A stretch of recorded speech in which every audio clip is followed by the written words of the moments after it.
2026年5月，发生了一件具有风向标意义的事件。特朗普在开启第2任期后首次访华，而引人瞩目的是，他的随行大名单里赫然出现了英伟达、苹果、特斯拉等17家核心科技企业的高管。这个动作释放了一个极其关键的信号：中美科技博弈正在从前几年的全面脱钩，慢慢转向一种有条件的务实接触。对于把控着全球供应链关键中继站的新加坡来说，这个微妙的缓冲期就是我们必须抓住的黄金窗口。为什么这么紧迫？让我们来看2组极其硬核的生存数据。第一，新加坡的贸易依存度常年维持在 GDP 的 300% 以上。第二，半导体出口占据了整个新加坡制造业产值的将近 40%。这2组数据拼凑在一起，意味着什么？意味着我们普通人每个月交的公积金，我们辛苦供着的祖屋，甚至山顿道上熙熙攘攘的通勤日常，很大程度上都建立在全球科技贸易网络的基础之上。我们这个体量完全无法承担中美任何一方彻底掀桌子所带来的锻炼风险。所以，当黄循财总理在各大国际论坛上从容但坚定地反复重申新加坡的科技中立立场时，这绝对不是一句轻飘飘的外交辞令，而是护住我们国家经济命脉的防弹衣。但在美方近期不断强化对第三方国家转口贸易审查的当下，单纯在口头上说不选边站，其实已经不够用了。新加坡必须完成一次彻底的战略进化，而这场进化的第一步，就是把令所有企业头疼的合规成本变成我们的护城河。面对步步紧逼的长臂管辖，新加坡企业现在最大的经营风险究竟是什么？其实不是技术落后，而是合规。过去这2-3年里，美国商务部大幅加强了对第三方国家转口贸易的审查力度，特别是针对高性能计算芯片的流向追踪。新加坡作为全球重要的转口港，首当其冲。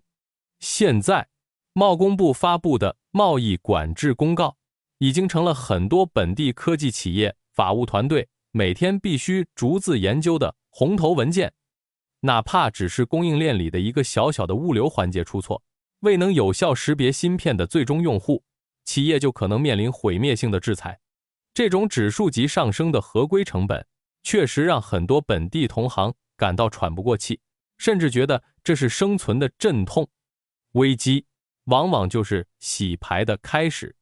大家仔细想一想，当全球的合规审查变得极其严苛，动辄得咎的时候，跨国企业最看重的是什么？是确定性。在这场地缘博弈中，很多跨国巨头为了规避风险，开始大规模实施 China+1 战略，也就是将部分敏感的研发和供应链环节从中国向外迁移。而新加坡凭借着极其严密的法治体系、高度透明的规则，以及对知识产权铁腕般的保护，完美接住了这波历史级的产业转移红利。我们不再仅仅满足于做一个把集装箱搬上搬下的被动中转站，而是借着这股推力，迅速向高附加值的科技制造基地跃升。你看大石工业区里那些刚刚落成的无尘室，从高精密的半导体封测到最前沿的生物医药研发，跨国巨头们之所以愿意把最核心的资产放在新加坡，正是因为这里有着全球最高的合规信誉。这就像是一场精妙的柔道，新加坡没有去硬抗中美博弈的巨力，而是顺势借力，把地缘政治带来的巨大压力直接转化为了推动自身产业升级的燃料。不过，光有高端制造的肌肉还不够，在这场科技冷战中，新加坡还握着另一张王牌。如果说高端制造是新加坡科技战略的肌肉，那么算力与数据就是这个中枢系统的神经。让我们来看一个最具代表性的巨头案例，英伟达。在地缘政治波诡云谲的今天，英伟达不仅没有缩减在东南亚的投资，反而不断加码在新加坡的算力基础设施布局。他们看重的绝不仅仅是我们优越的地理位置，更是新加坡作为全球算力避风港的独特属性。在 AI 时代，数据和算力是最敏感的战略资产。巨头们需要一个在政治上绝对中立，在数据隐私保护上绝对严格，在基础设施和电力供应上绝对可靠的地方，来安放他们的核心大脑。这就是新加坡精心构建的技术缓冲带。在这个缓冲带里，无论是美国的资本，还是中国的技术，都能找到一个安全的交汇点。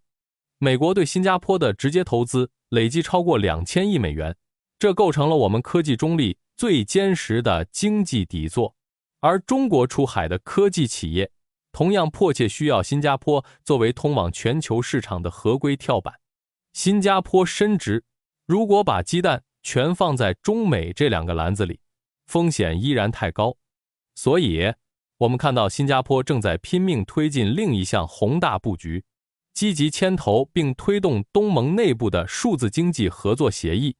这是在干什么？这其实是在争夺区域规则的制定权。通过把东盟这个拥有超过6亿人口的巨大市场整合起来，建立统一的数字贸易规则，新加坡实际上是在为自己打造一个极其宽广的战略纵深。当选边站成为一种可能威胁生存的单选题时，新加坡给出的解法是：我不选边，我把自己变成这张数字大网的中心节点。只要你还需要东南亚庞大的消费市场，只要你还需要进行全球的数据交换，你就绕不开新加坡。这种通过规则制定权和区域链接力建立起来的不可替代性，才是我们在大国博弈中能留在局中的最大底气。从当年先辈们乘坐红头船下南洋，在这片季风交汇的土地上建立起香料与货物的贸易枢纽，到今天，我们在硅片与算力的洪流中筑起全球科技的中枢堡垒。大家发现，时代在变，科技在变，但南洋人的生存哲学从未改变。我们不追求霸权，我们只在大国的缝隙中做那个最坚韧、最不可替代的连接者。科技终究只是工具，底层的智慧早就写在了我们的文化基因里。最近你是否也感受到了这场科技博弈带来的温度变化？欢迎在评论区留言，和我分享你的真实感受与一线观察。如果你喜欢今天这期内容，请务必订阅我的频道，并打开小铃铛，这样你就不会错过我们每一次的探讨了。我们下期节目不见不散。